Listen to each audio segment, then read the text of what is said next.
For the single source essay, rather than going to the news and looking at current articles, I decide that I want to use the strategy of finding out something that interests me. I decided I want to go with U.S. fighter jets. I go over to Google and I type in the search box my question. What are new controversial fighter jets? Remember, I'm not writing a book report. I need to find something that's cutting edge, something that's got a little bit of an edge to the topic. So, I find this article. Before I do anything else, I copy the URL and I go over to EasyBib. After I log in, I set up a citation list. In that box, create the little citation page. Now I'm going to create a citation and I'm going to paste that same URL right here in the box. I'm going to let EasyBib search for that article. It found it. I'm going to go over here and I know there's an author, so I'm going to go back. I've got to fix this title and I'm going to go over and get the information from the article regarding the author. Do you see this? For the single source essay, it's important to find an article written by a person. I'm going to fill in those boxes and I'm going to add this to my citation. You see, I've shortened the name and made it a little bit more succinct. And it doesn't matter because down here there is the URL where the reader can go directly to that article. And I put in the author's name and now I create the citation. And there it is, added it to my list. Now I'm going to go back and I'm going to read that article. I'm probably going to use this image as my title image. That is a neat image, so I'm going to save that image to my desktop and I'll have it there when I get ready to put the little essay together. And now I click on any of these links that interest me, that give me more information. Because what I want to know is, this article was written in 2020. So what happened to this mysterious new fighter jet today? So I'm going to click on links. And anytime I click on a link, for example, this one, this shows that it's a successor to the F-22 Raptor. If I click on this, I find this article that is written in March of 2023. It has an author. First thing I do is go up here before I even look at it. I copy this, I go over to EasyBib, create the citation.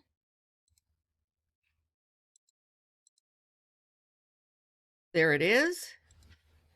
Make sure that author's name is there. That's good. However, this title is way too long, so we're going to have to just shorten this title a little bit, which is fine to do because we have the URL right here so the reader could go to the URL.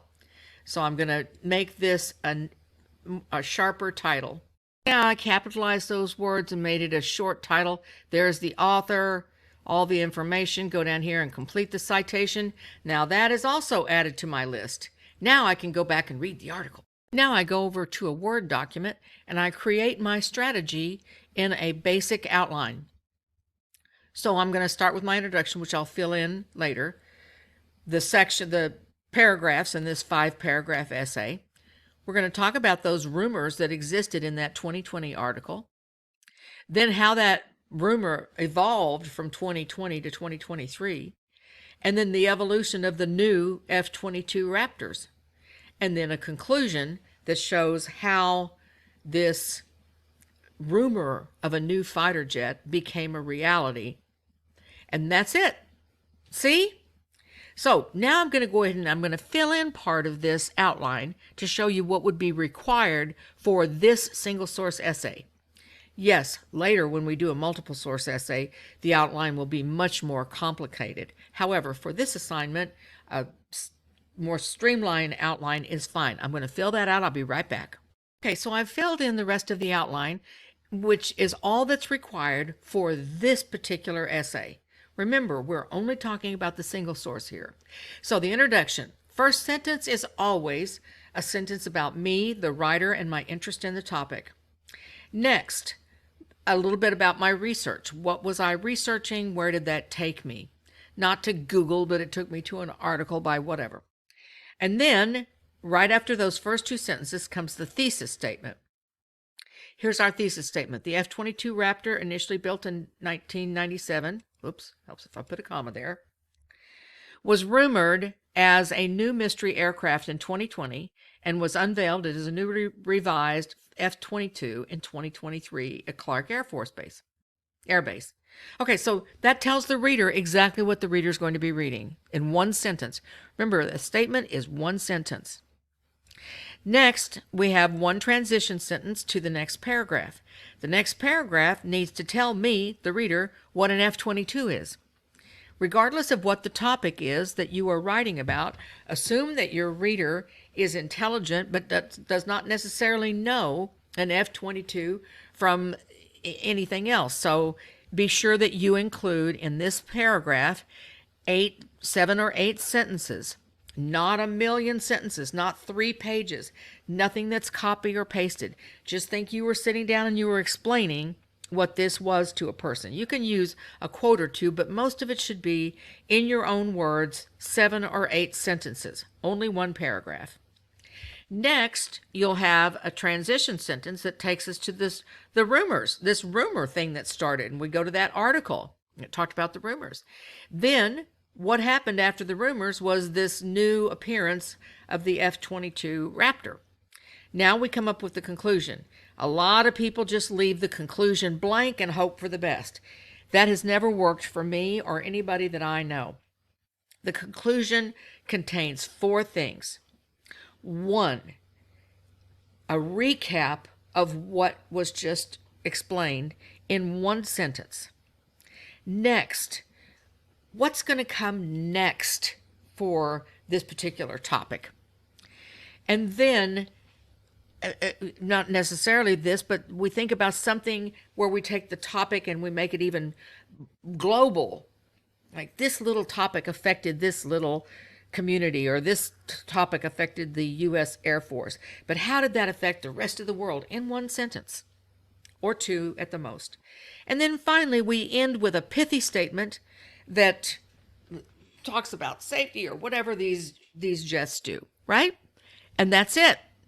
Now, along the way, if I go to other websites to find out more information to help me define the topic to the reader, if I go to that article, I be sure and add that to my EasyBib. In my clicking around, I found this article from May 2022 about the F-22. And I use that information in my essay. For this essay, for this class, you're not required to create a citation for the images, but you want to make sure that you get images that are, now that's a great image. All right, so first of all, I'm going to take this, I'm going to copy this. One last time, I'm going to go over to EasyBib, paste the URL, search, fill in any of this. It's got the author for me. It's got the rest of the information. Everything's filled out. Complete the citation. Now, after I've completed everything, remember the final step. Export all, and you have a choice. You can either export that as a Word document or as a Google Doc. Whichever way you go, the works cited should be formatted properly. Let's go ahead and do it in Microsoft Office Word for this demonstration, though you can also use Google Docs. There it is in Google Docs. Double space, beautifully done, alphabetized. I enable editing just in case I need to make any edits or changes. Notice that the first words of the articles are in capital letters, and on we go. So that is a demonstration of the strategy for looking at a topic that's of interest to me for the single source essay.